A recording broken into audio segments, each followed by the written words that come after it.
for this story, although I expect it will be difficult to relive some of the events we'll discuss today. No problem. I've told the story so many times now I could do it in my sleep. I'm going to start off by asking you a few simple questions that will establish your role in this deeply harrowing and fatal tragedy. Wow, strong words, but okay. You'll agree with that description? Well, I suppose. Well, 3 people died, and in excruciating ways. You too could have died. In fact, you were hospitalized for 10 days. I know. Maybe it's just in how you phrase it. It sounds harsher. We're talking about murder, though, aren't we? Murder is also a strong word. Those were the original charges. Sure, it ended up being a case of negligent homicide, but there's that word, homicide. You were a witness in a homicide investigation. Someone who was a victim in attempted homicide. Well, there's the trial, and there's the civil case, and there's what happened on the spiritual refuge. In many ways, they're all very different things. How so? Is that your first question? How so? I've actually asked you a few questions. I asked if you agree with my description. I asked if we were talking about murder, and I asked if you thought you were a victim. Now, let me ask you this. How did you become a follower of the spiritual leader, Henry Bernard Klaus, also known as Taalius? How does anyone become a follower of any religion or spiritual practice? It starts when something about it speaks to us. When the practice gives us meaning and makes sense to us morally. Is this when you first met Taalius? I didn't meet him the first time I went to see him in LA, but I did hear him speak. What was funny was there were all of these testimonies and meditations before he even showed up. We spoke for 30 minutes tops, but I was completely drawn in. Everything he said rang of this deep and powerful truth. To be honest, I had never really been a religious person before, but a light opened up in that moment, and I understood. This is what it's like to get religion. I remember I was shaking and crying. And this ultimately led you to join Taalius on a spiritual retreat in Death Valley. Just so you know, he always asked that we refer to it as a refuge and not a retreat. He didn't like that the word retreat also meant to run away. What we were doing in the desert on the summer solstice was the opposite of running away. It was confronting. Is this the advent of convergence? Yes, we were doing what he always referred to as achieving convergence. I guess you could call it a ceremony or a process. The idea was, by suffering under the desert sun on a long walk, a great truth would surface for each of us. The same walk through the wilderness has been done throughout history. We were seeking enlightenment that way. Well, let's back up here.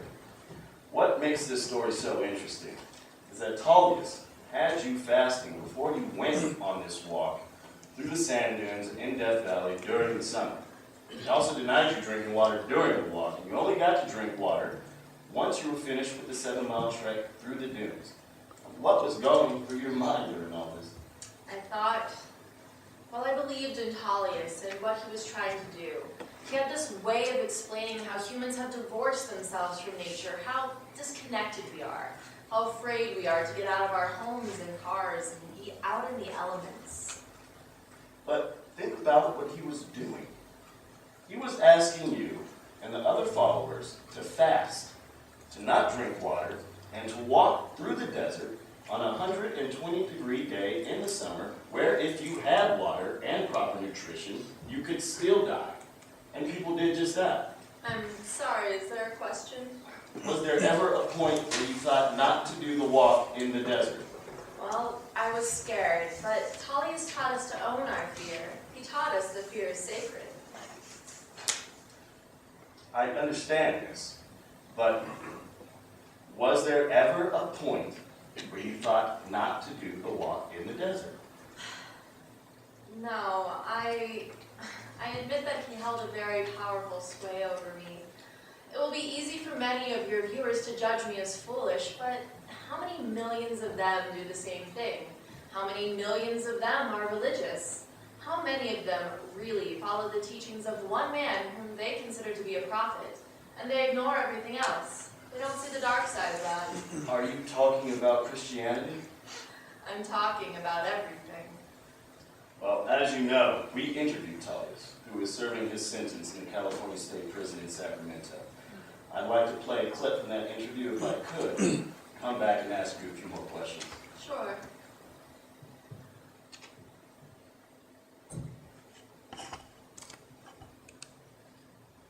The life of Kenneth Vicks called you a cult figure, obsessed with death. He said you showed no sadness and you took no mercy for those who died walking while taking part of this so-called advent of convergence. What do you think about her statements in your death obsession?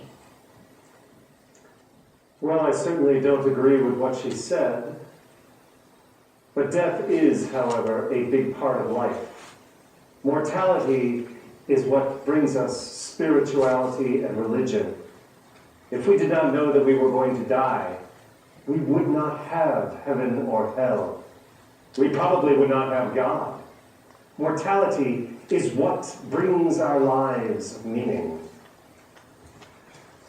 If you could turn back the clock and bring back Norman Michaels and Gina Mae Black and Kenneth Vicks, would you? No.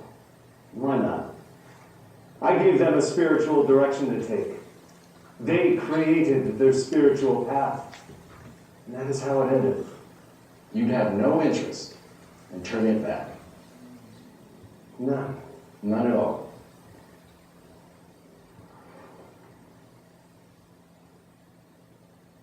None. So, it appears from that clip that Taalius has no remorse for the death that he caused, does he? I don't think he views death the same way other people do. He doesn't view it as a tragedy, and that perspective has led to his persecution. But he could be talking about you, Mara. That could be your death that he's speaking about in such a cavalier way. That doesn't bother you? I wasn't meant to die in the desert. But you could have. I was meant to survive it, to transcend it. And the others weren't? Do you think the others deserve to die? I'm sorry, I don't have the answer to those questions.